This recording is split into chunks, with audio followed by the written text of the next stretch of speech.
سوائے درخت کے پتوں کے، اور کہتے ہیں کہ ہم نے درخت کے پتے کھائے یہاں تک کہ ہمارے منہ جو ہے وہ زخمی ہو گئے۔ اور فرماتے ہیں کہ ایک جنگ میں ہمیں مال غنیمت میں ایک چادر ملی، اس چادر کے دو ٹکڑے کیے، ایک ٹکڑا میں نے سعد بن مالک کو دیا اور انہوں نے پنڈلیوں تک اپنی ستر پوشی کی، اور ایک ٹکڑا میں نے رکھا۔ اور فرماتے ہیں کہ آج وہ دن ہے کہ اللہ نے ہمیں مصر کا شہروں کا حاکم بنایا ہے۔ اور پھر فرماتے ہیں انی اعوذ باللہ، میں اللہ کی پناہ مانگتا ہوں یہ کہ میں اپنے آپ کو بڑا مانوں۔ فرماتے وعند اللہ صغیرا، میں آج بھی اپنے آپ کو رب کی بارگاہ میں چھوٹا ہی تسلیم کرتا ہوں۔ یعنی صحابہ کرام دو حال بتا رہے ہیں، کہتے ہیں ایک تو وہ دور تھا ہمارے پاس آدھی چادر ہوتی تھی ستر چھپانے کو، اور پھر ایسا دور بھی آیا کہ اللہ نے ہمیں مصر کے شہروں کا حاکم بنا دیا۔ تو جب فتح کے دروازے کھلے پھر اللہ نے دولت کی ریل پیل جو ہے وہ صحابہ کے قدموں میں ڈال دی۔ اب ابو ہریرہ رضی اللہ تعالی عنہ، آگے روایت آ رہی ہے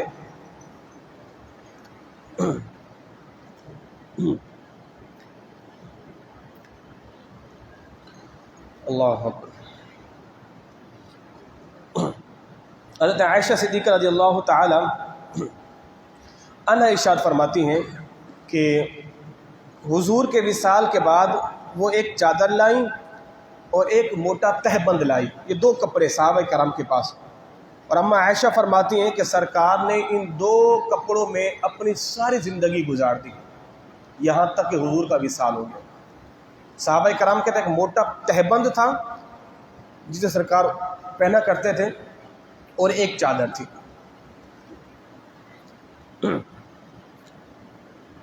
تو یہ دو کپڑے جو ہیں اما عائشہ صدیقہ رضی اللہ تعالی عنہ فرماتی ہیں کہ حضور نے پہنے۔ حضرت سعد بن ابی وقاص فرماتے ہیں کہ میں اہل عرب میں سے وہ پہلا شخص ہوں کہ جس نے سب سے پہلے اسلام کے لیے تیر چلایا۔ اچھا، سعد بن ابی وقاص نا رضی اللہ تعالی عنہ یہ حضور کے ننیال میں سے تھے، یعنی حضور کے ننیال کے خاندان میں سے تھے حضرت سعد بن ابی وقاص، اور اللہ نے ان کو تیر اندوزی کا ایسا ملکہ دیا تھا کہ جس چیز کا نشانہ ٹھانتے نا ہو بہو وہ تیر اسی جگہ پہ جا کے لگتا۔ بدر کے میدان میں حضور ان کو تیر اٹھا کے دیتے تھے اور یہ تیر مارا کرتے تھے۔ ان کی تیر اندوزی نا حضور کو اتنا خوش کیا کہ حضور نے فتح محبت میں فرمایا اے سعد ارمی یا سعد فدا کا ابی و امی، اے سعد تم تیر مارو، تم پر مجھ محمد کے ماں باپ قربان۔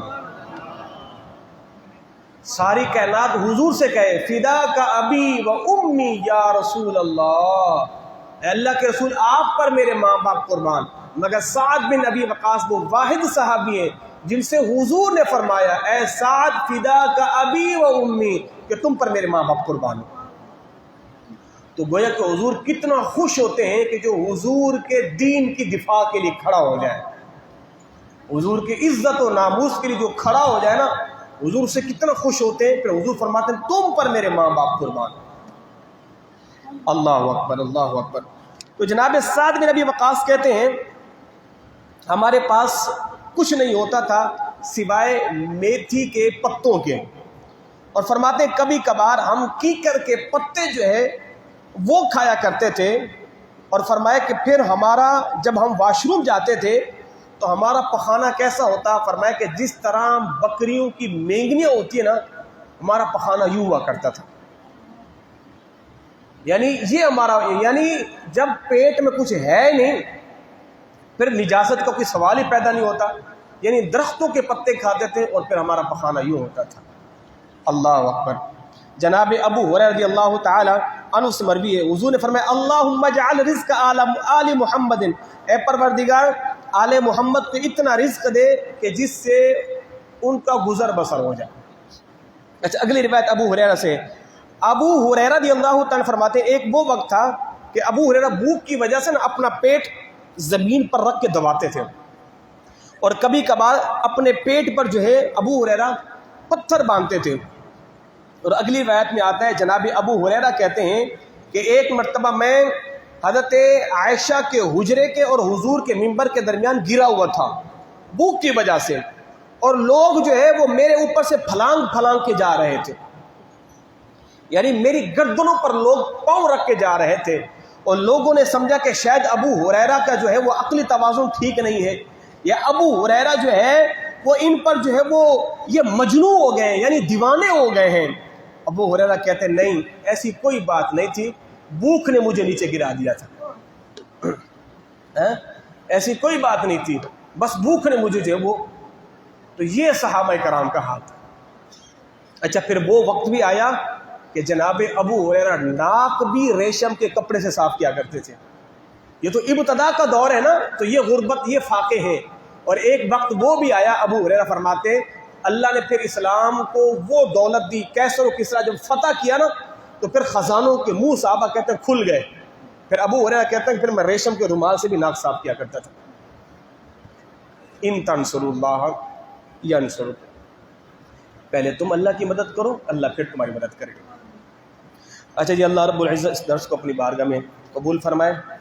بحمد اللہ، اللہ کے فضل و کرم سے یہ 29واں روزہ ہے، اور بغیر کسی تعطل کے ہم نے درس حدیث کو جاری و ساری رکھا، اور آپ حضرات نے اپنے محبتوں کا، شفقتوں کا اظہار کیا.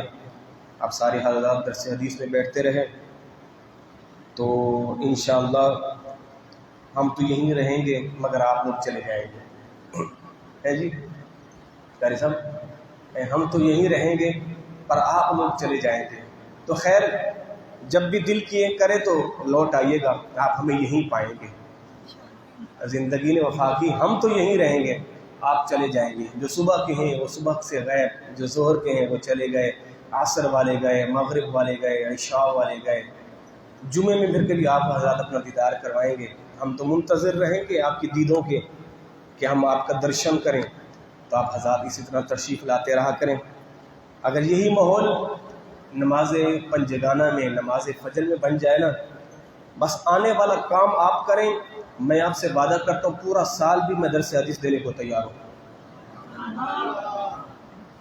بس محنت تھوڑی سی آپ کر لیں، میں وعدہ کرتا ہوں پورا سال میں درس حدیث دینے کو تیار ہوں، اگر آپ لوگ یہ محبتیں فرما دیں. اچھا، آپ حضرات کے لیے جو ہے وہ میں نے اپنی ذات کی طرف سے جو ہے ایک چھوٹی سی عیدی کا اہتمام کیا ہے، صرف اس خوشی میں کہ نماز عصر کا بھی درس ہوتا تھا، اور جتنی پابندی سے آپ نماز فجر کے درس حدیث میں بیٹھے ہیں، فقط اس ذات کو میں خوش ہو گیا. ہمارے استاد صاحب نے ایک دفعہ زمانہ طالب علمی میں مجھے سبق صحیح سنانے پر 10 روپے انعام دیے تھے. ایک عرصے تک اس کو میں نے سنبھال کے رکھا تھا. تو آپ حضرات نے جو درس حدیث میں، صبح کے درس حدیث میں جس توجہ کے ساتھ، جس انہماکی کے ساتھ، میں 15 منٹ بھی، 20 منٹ بھی، 25 منٹ بھی لے جاتا ہوں، اور آپ حضرات یوں بیٹھے رہتے ہیں. تو ایک استاد کے ناطے آپ سارے شاگرد ہیں ہمارے، ٹھیک ہے جی. تو جس نے ایک لفظ کسی سے پڑھا تو مولا کے نعت فرماتے ہیں اس کی مرضی ہے، چاہے تو بیچ دے، چاہے تو غلام بنا دے. ہم نے تو ایک لفظ نہیں، ہم نے آپ کو کئی حدیثیں سنا دی ہیں.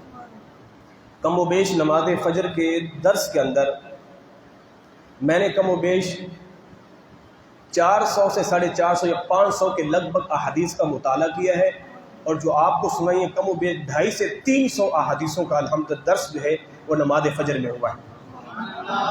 250 سے 300 سے احادیثوں کا درس جو ہے وہ نماز فجر میں ہوا ہے.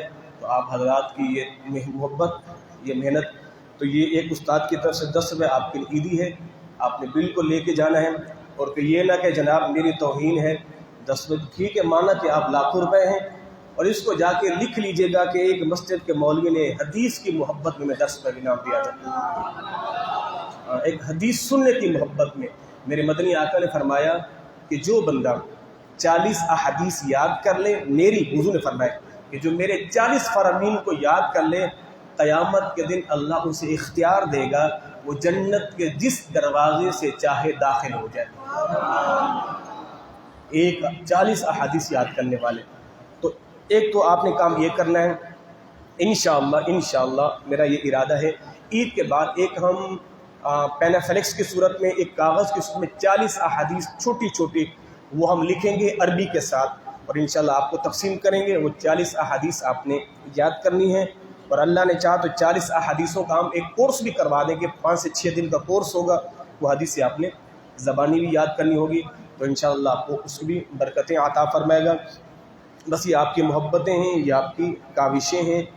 تو یہ جو عوام کی ہوتی ہے نا, میں صحیح کہہ رہا ہوں, آپ کی محبت ہوتی ہے تو ہم محنت کرتے ہیں.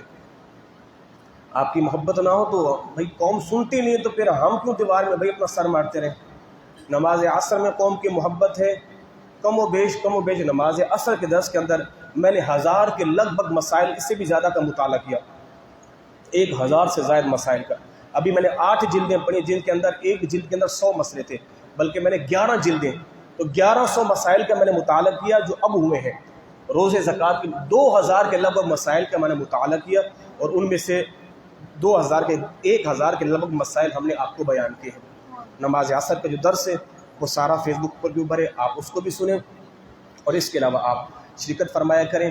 اور ہمارا اتوار کو یہ باتیں الوداعی اس لیے کہہ رہا ہوں, ہو سکتا ہے کہ کل عید بھی ہو جائے. میری تو یہ دعا ہے کہ اللہ نہ کرے عید ہو, کل کا ایک روزہ میں اور مل جائے, جمعے کی برکتیں بھی مل جائیں. تو نماز اتوار والے دن مغرب کے بعد درس حدیث ہوتا ہے, آپ اس میں شرکت فرمائیں. اس کے اندر ہم سوال و جواب کا سلسلہ رکھتے ہیں. نماز جمعے کے جو بیانات ہوتے ہیں آپ اس میں پابندی کے ساتھ شرکت کریں, انشاءاللہ اس میں بھی آپ کو سیکھنے کا ملے گا. اور عید کے بعد ہماری 2 سے 3 بزمیں ہیں, ہر ماہ 3-3 4-4 جگہوں پہ درس قرآن درس حدیث وہ ہوتا ہے, آپ اس میں شرکت کریں. آپ جڑ جائیں. میں نوجوانوں کو میں نے اس دن ختم والی رات بھی کہا, کوئی بھی نوجوان جڑ جائے, اس رمضان سے لے کر اس رمضان تک جڑ جائے, کوئی محفل مس نہ کرے. سال کے بعد پھر وہ بتا دے کہ میں نے کیا کھویا یا کیا پایا. 1 سال جڑ کے دیکھیں اور بالکل جناب وہ پکے ٹھکے مضبوط بن کے دکھائیں. 1 سال کے بعد بخدا بخدا بخدا بخدا آپ کے اندر تبدیلی نہ آ جائے پھر بات کیجیے گا. ہاں, روحانی غذا خوب ملے گی, درس تصوف بھی ملے گا, عقائد بھی ملے گا, احادیث بھی ملیں گی, بہت کچھ سیکھنے کو مل جائے گا. بخدا میں جو نوجوانوں کو بہت کچھ سکھا دیتا ہوں نا, یہ ہم نے 8-8 سال 9-9 سال پڑھا ہوا ہوتا ہے, میں ایک جھٹکے میں بچوں کو بتا دیتا ہوں. بتانے میں بخل نہیں کرتا, ٹھیک ہے. تو میں نوجوانوں کو, بزرگوں کو بھی سب کو دعوت دیتا ہوں, سب جڑ جائیں. بالکل مولوی صاحب امام صاحب کہاں آنا ہے آپ ہمیں بتا دیا کریں. میری زندگی کا مقصد تیرے دین کی سرفرازی, میں اسی لیے مسلمان, میں اسی لیے نمازی. بس 2 شعر نعت کے میں پڑھتا ہوں اور میں نمازی جو اکثر خواہش کرتے ہیں پڑھیے. صلی اللہ علیہ یا رسول اللہ وسلم علیک یا زمین و زمان تمہارے لیے مکین و مکان تمہارے لیے زمین و زمان مکین و مکان جنین و جنا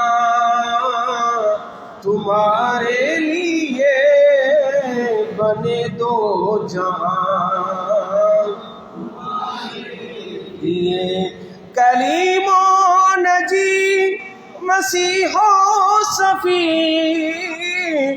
خلیل و رضی رسول و نبی. کلیم و نجی مسیح و صفی خلیل و رضی رسول و نبی. عتیق و وسیع غنی و علی ثنا کی زبان تمہارے لیے زمین و زمان مکین و مکان، نہ روح امی نہ عرش بری نہ لوح مبین کوئی بھی کہیں، نہ روح امی نہ عرش بری نہ لوح مبین کوئی بھی کہیں، خبر ہی نہیں جو رمز خونی ازل کے نہاں تمہارے لیے زمین و زمان،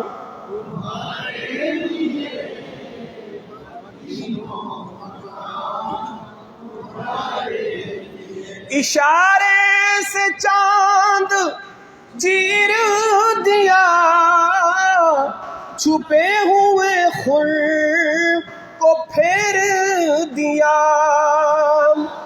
اشارے سے چاند چیر دیا چھپے ہوئے خور کو پھیر دیا،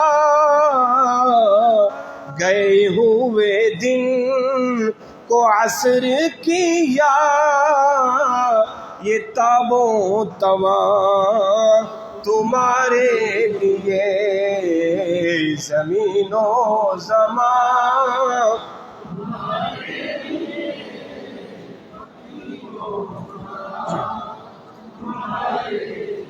صبا وہ چلے کہ باغ پھلے وہ پھول کھلے کہ دن ہو بھلے، صبا وہ چلے کہ باغ پھلے وہ پھول کھلے کہ دن ہو بھلے، لوا کے تلے ثنا میں کھولے رضا کی زبان۔ اعلیٰ حضرت یہاں فرماتے ہیں لواء الحمد، وہ جھنڈا کہ جو اللہ رب العزت میرے مدنی آقا کو عطا فرمائے گا، اس جھنڈے کو لواء الحمد کہتے ہیں۔ اور حضور فرماتے ہیں اس جھنڈے کے نیچے، لواء الحمد کے نیچے، جسے حضور نے، اللہ نے حضور کو مقام محمود عطا فرمایا۔ کہتے ہیں آپ دعا میں پڑھتے ہیں، جو اذان کے بعد ہم دعا پڑھتے ہیں وَبَعَثُ مَقَامًا مَحْمُودًا، تو مقام محمود وہ لواء الحمد کا جھنڈا ہے۔ حضور فرماتے ہیں میرے اس جھنڈے کے نیچے جناب آدم سے لے کر جناب عیسیٰ تک سارے نبی موجود ہوں گے۔ تو اعلیٰ بھی یہ فرماتے ہیں کہ لواء کے تلے، حضور وہ جو جھنڈا ہوگا نا وہ آپ کا، تو احمد رضا کی یہ خواہش ہے اس جھنڈے کے نیچے بھی حضور مجھے آپ کی ثنا کرنے کا موقع مل جائے۔ لواء کے تلے ثنا میں کھولے رضا کی زبان، لواء کے تلے ثنا میں کھولے ہم سب کی زبان، لواء کے تلے ثنا میں کھولے ہم سب کی زبان، تمہارے لیے زمین و زمان، تمہارے لیے مکین و مکان، تمہارے لیے